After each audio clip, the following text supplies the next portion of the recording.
Hello दोस्तों, मेरा नाम है ध्रुव और आज के इस वीडियो में हम एसएसएच के बारे में देखेंगे। तो हम पहले देखेंगे कि एसएसएच होता क्या है। एसएसएच होता है सिक्योर सेल। मतलब मुझे ये मेरे पास आज मैंने दो वर्चुअल मशीन्स तैयार कर रखी है। मैं दोनों का होस्ट नेम आपको दिखा देता हूँ क्योंकि हमें डिफ्रेंशिएट होस्ट नेम से ही पता चलेगा। तो होस्ट नेम CTL में करेंगे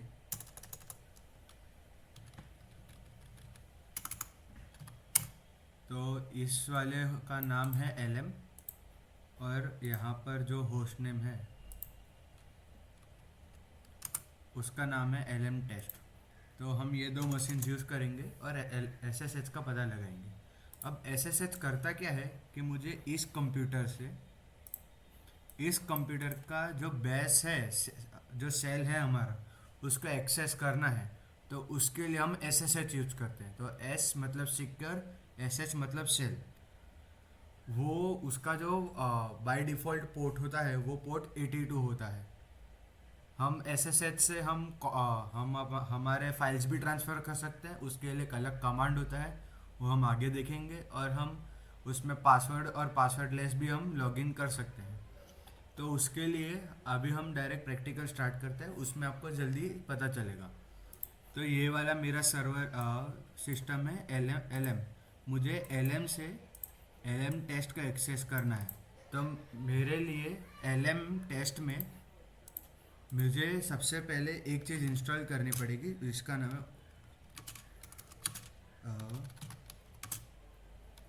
ओपन SSH सर्वर। मुझे ये इंस्टॉल करना पड़ेगा ताकि हम इस जो हमारा LM टेस्ट है उसको हम एज ए ओपन SSH का सर्वर एक्सेस कर पाए और SSH का एक्सेस ले पाए। बाय डिफ़ॉल्ट SSH का क्लाइंट हमेशा लिनक्स में इंस्टॉल ही रहता है, हमें सिर्फ ओपन SSH सर्वर को इंस्टॉल करना पड़ता है। तो अभी हम इसको इंस्टॉल होने देते हैं। इसके बाद हमें जो चीज़ चाहिए हम वो दिखाता हूँ मैं आपको क्या क्या चाहिए हमें LM से LM टेस्ट का एक्सेस करने के लिए।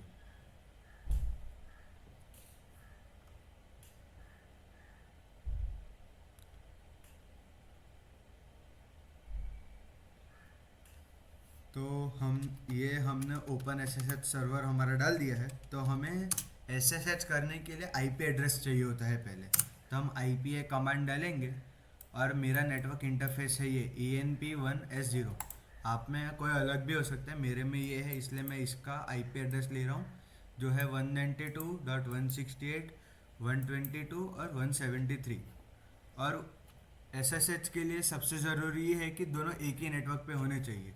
तो मेरा ये वाला 173 है और यहाँ पर जो IP एड्रेस है वो है 174 लास्ट में। तो पहले हम देख लेते हैं कि दोनों के बीच में कनेक्टिविटी है कि नहीं। तो उसके लिए हम पिंग कमांड का यूज़ करेंगे। तो 192.168.122.173, इससे हमें पता चलेगा कि दोनों एक ही नेटवर्क पे है कि नहीं। तो आप देख सकते हैं जो भी सारे पिंग्स जा रहे हैं वो सक्सेसफुली जा रहे हैं। तो इसका मतलब दोनों एक ही नेटवर्क में कनेक्टेड हैं। तो हम अभी कैंसिल कर देते हैं और अभी हम उसको एक्सेस करते हैं। तो उसके लिए कमांड होता है SSH। उसके बाद वहाँ पर जो यूज़र है उसका नाम, तो वहाँ पर जो मेरा यूज़र है उसका नाम है LM। और बाद में @ से के बाद IP एड्रेस हम डालेंगे 192.168.122.173। ये हमारा IP एड्रेस है। तो SSH, यूज़र नेम, उसके बाद हमारा होता है IP एड्रेस। उसके बाद हम पहली बार कनेक्ट कर रहे हैं इसलिए हमें एक क्वेश्चन पूछेगा, उसके तब हमें पूरा येस टाइप करना पड़ेगा। तो हम पूरा येस टाइप करेंगे। उसके बाद जो LM टेस्ट में यूज़र है उसका पासवर्ड क्या है वो हमें पूछेगा। तो हम LM, वो पासवर्ड आपको नहीं दिखेगा बट हम आपको पासवर्ड डालना है। तो पासवर्ड डालने के बाद आप देखेंगे कि हम कनेक्ट हो गए हैं। तो ये हमारा सेल प्रॉम्प्ट जो हमने डाला था उससे हमें पता चलता है कि यूज़र LM है और ये होस्ट नेम LM टेस्ट है। बट और ये हम SSH के थ्रू कनेक्ट हो गए हैं। तो अभी हम यहाँ से हम कोई भी हमारे टर्मिनल का कमांड यूज़ कर सकते हैं, sudo apt अपडेट भी हम कर सकते हैं। तो ये हम मतलब कोई भी हम हमारे कमांड्स दे सकते यूज़ कर सकते हैं। ls करेंगे तो हम सारे फाइल्स देख सकते हैं। कैट से हम फाइल डॉट टी का कंटेंट देख सकते हैं।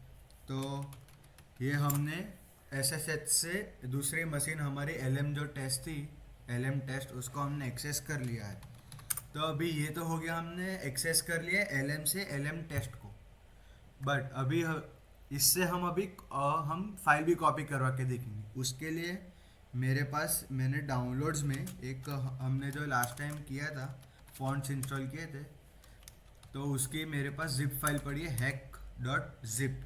तो मुझे ये LM टेस्ट में कॉपी करवानी है। तो उसके लिए हम क्या करेंगे, हमारे पास कमांड होता है SCP, secure shell copy SCP। बाद में हमें इस पीसी से उस पीसी में जाना है, तो हम इस पीसी में फाइल का पार्ट डालेंगे। तो डाउनलोड्स फोल्डर में hack.zip है मेरे पास। उसके बाद हम नॉर्मल जो हमारा डाल रहे थे, यूज़र नेम और IP एड्रेस 168.122.173, ये, उसके बाद कोलन करेंगे। और बाद में हमें जहाँ पर हमारा ये फाइल जो है hack.zip कहाँ चाहिए, वो हम उसका पार्ट डाल देंगे। तो मैं अभी उसको पब्लिक में डाल रहा हूँ। तो ये करेंगे, उसके बाद हमें वापस पासवर्ड पूछेगा। तो ये पूरा ट्रांसफ़र होना स्टार्ट हो जाएगा। तो अभी यहाँ पर आके हम देखते हैं कि हमारे पब्लिक फ़ोल्डर में है कि नहीं। तो आप देख सकते हैं हमारे पब्लिक फ़ोल्डर में hack.zip आ गई है। अब जो हमारा SCP कमांड है, उससे हम LM टेस्ट से हम हमारे जो होस्ट यूज़र है उधर भी हम कॉपी कर सकते हैं। उसके लिए कमांड सेम है, बट सिर्फ जो हम बाद में डाल रहे थे वो सोर्स हमें पहले डालना पड़ेगा और पाथ बाद में डालना पड़ेगा। तो हम करके देखते हैं। तो LM@192.168.122.173 हम सेम ही फाइल कॉपी करते हैं। पब्लिक में hack.zip, यहाँ पर आपको अच्छे से पूरा फाइल का नाम पता होना चाहिए, क्योंकि आप टैब से ऑटो कंप्लीट यहाँ पर नहीं कर सकते। तो यहाँ पर देखिए मैंने मिस्टेक करी थी, वो भी मैं सुधार लेता हूँ। और यहाँ पर मैं अभी हम जो करंट फोल्डर है वहाँ पर ही कॉपी करवा लेते हैं। तो SCP पूरा रिसोर्स और बाद में फाइल का नाम, पाथ, और बाद में ये। तो अभी हम LM डालते हैं, पासवर्ड वापस। तो हमारा वापस कॉपी हो गया है यहाँ। तो हम चेक कर लेते हैं। तो hack.zip हमें यहाँ पर भी मिल गया है। तो हमने देखा कि हम एक्सेस कैसे कर सकते हैं, फाइल यहाँ से उधर कैसे कॉपी कर सकते हैं। बट हर बार क्या होता है कि हम IP एड्रेस हम नहीं दिखा सकते, क्योंकि वो थोड़ा अनसिक्योर होता है। तो हमें अगर यहाँ पर कोई होस्ट नेम डालना है, तो हम उसके लिए हमारे पास एक फ़ाइल होती है /etc में /host। मैं आपको दिखाता हूँ, cat/etc/host। यहाँ पर हमें एंट्री डालनी होती है। तो हम वो करके देखते हैं। तो नैनो करेंगे हम उसमें। तो बाद में इधर रहेंगे, ये हमारा पहला जो है वो। तो बाद में हम पहले IP एड्रेस डालना था 192.168.122.173, ये हमारा IP एड्रेस है। उसके बाद मैं होस्ट नेम डालूंगा, तो LM टेस्ट। तो ये मैंने होस्ट नेम डाला, आप यहाँ पर कुछ भी डाल सकते हैं। जैसे मैं अभी टेस्ट डालता हूँ, तो उसके बाद मैं सेव करता हूँ। Ctrl+X, नो, अभी वो हमें सूडो के साथ वो करना पड़ेगा। तो हम सूडो की परमिशन के साथ करते हैं। तो वापस 192.168.122.173 और टेस्ट, Ctrl+X/Y और एंटर। तो ये हो गया। अभी हम वापस एक्सेस करते हैं। तो यहाँ पर अभी हम LM IP एड्रेस की जगह हम टेस्ट लिखते हैं। तो वापस हमें पूछेगा येस और वहाँ का पासवर्ड।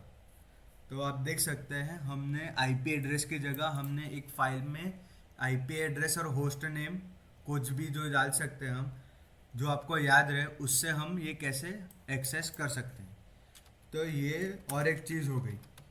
बट और एक सिक्योरिटी फ्लो है इसमें, हमें हर बार जो हमारे LM यूज़र है, LM टेस्ट के हमारे होस्ट में, वहाँ पर हमें पासवर्ड देना पड़ता है। वो भी एक सिक्योर वे नहीं है, क्योंकि हमें हर बार वो यूज़र का पासवर्ड हमें देना पड़ता है यहाँ पर। तो उसका भी एक सॉल्यूशन है, उसको SSH की बोलते हैं। तो SSH की दो होती है, एक पब्लिक की होती है और एक प्राइवेट की होती है। एक की हमारे जो हमें एक्सेस करने वाले कंप्यूटर में रहती है, और एक हमारे जो एक्सेस्ड कंप्यूटर पे रहती है। तो अभी हम उसका प्रैक्टिकल देखेंगे तो आपको पता चलेगा। उसके लिए हमें सबसे पहले की जनरेट करनी पड़ेगी। तो की जनरेट करने के लिए कमांड होता है SSH डैश की जेन, SSH की जनरेट। उसके बाद हम बहुत सारे आर्ग्यूमेंट्स भी डाल सकते हैं सो दैट अलग अलग टाइप के एनक्रिप्टेड की बने, बट अभी हम सिंपल एक एनक्रिप्टेड की बनाते हैं। तो बाद में हम एंटर करेंगे तो जनरेटिंग पब्लिक की ये है। बाद में ये फाइल का नाम पूछेगा तो हमें यही नाम डालना है, तो हम एंटर कर देंगे। हमें एक पासवर्ड डालना होगा ताकि वो फाइल सिक्योर रहे और कोई भी एक्सेस ना कर पाए। तो 1 2 3 मैं अभी डालता हूँ, वापस डालने को बोलेगा तो 1 2 3। तो ये मेरी की बन गई है। तो अभी मुझे ये की इसकी जो है वो उधर कॉपी करवानी पड़ेगी। तो उसके लिए कमांड होता है SSH डैश कॉपी ID, ये होता है। उसके बाद LM, बाद में टेस्ट, जो हम नॉर्मल SSH में यूज़ करते हैं वही सेम। बाद में एंटर करेंगे तो बाद में एक ही बार पासवर्ड पूछेगा, उसके बाद वो की कॉपी हो जाएगी। Now logged in into machine using direct की, हमें ये आ भी गया है और हमें पता भी दिया। तो अभी हम वापस ट्राई करते हैं। तो ये है। अब ये हमने जो पैराफ्रेज दिया था, जो पासवर्ड हमारी SSH की को, वो हमें डायरेक्ट यहाँ पर पूछेगा। तो मैं वो पासवर्ड डालता हूँ तो हम डायरेक्ट वो कंप्यूटर को एक्सेस कर पाएंगे बिना हमें यूज़र का पासवर्ड एक्सपोज किए हुए। तो ये आज का सेशन हमने SSH पे था। SSH बहुत ही ज़्यादा यूज़फुल चीज़ है, बट वो हम नॉर्मली सर्वर साइड चीज़ों में यूज़ करते हैं। जैसे AWS के चीज़ों को हमें एक्सेस करना होता है, रिमोट कोई सर्वर है, और नॉर्मली जो सर्वर्स होते हैं उनमें कोई मॉनिटर नहीं होता, तो हम वहाँ पर कोई कीबोर्ड माउस भी कनेक्टेड नहीं होता। तो उसके लिए SSH हमेशा ज़रूरी होता है। और SSH का बाय डिफ़ॉल्ट पोर्ट होता है 22। और एक चीज़ मैं आपको दिखाता हूँ, हमें SSH का जो बाय डिफ़ॉल्ट पोर्ट है हम वो भी चेंज कर सकते हैं। तो वो होता है सूडो करके देखते हैं, सूडो नैनो /etc/SSH/SSHD कन्फिग में। यहाँ पर आप देख सकते हैं ये बाय डिफ़ॉल्ट पोर्ट है 22। अगर मैं यहाँ पर कुछ और कर दूँ, जैसे मैं अभी 5000 कुछ ऐसा कर दूँ, तो बाद में वो नॉर्मल हम SSH कमांड से नहीं कर पाएंगे। हमें और एक -p आर्ग्यूमेंट डालना पड़ेगा सो दैट हम एक्सेस कर पाए उसको। बट अभी हम वो नहीं करेंगे क्योंकि वो आउट ऑफ स्कोप हो जाएगा और वो वीडियो भी बहुत ज़्यादा लंबा हो जाएगा। तो अभी के लिए इतना ही। और ऐसा करता हूँ आपको पता चला होगा कि SSH और उसका यूज़ केस क्या होता है। तो मिलते हैं अगले वीडियो में। Thank you.